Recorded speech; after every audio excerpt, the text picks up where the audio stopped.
Hi, today I've read me Oppo A57s and I'll show you how to change lock screen wallpaper on this device. So first let's open the settings application, and after that we should tap to the personalizations. Then you'll see here wallpaper section, tap here once, click agree and continue, allow, and we can use here our photos on our device from our device gallery previously taken on our device camera or downloaded from the internet. I have no any photos here, unfortunately.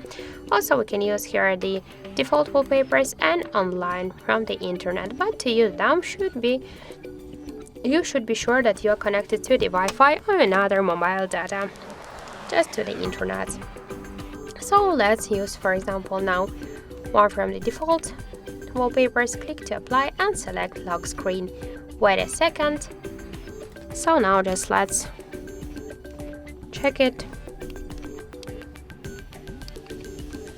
As we can see, we just successfully changed our lock screen wallpaper. Also, we have one more way how we can do that. Just hold for a while our screen and click on the left down corner to wallpapers section.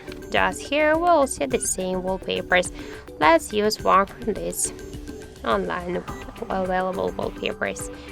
For example, let's use this one. Click apply and select once again lock screen. Just the same settings, the same actions. Just that's it. So thank you for watching, and if you find this video helpful, don't forget to leave a like, comment and to subscribe our channel.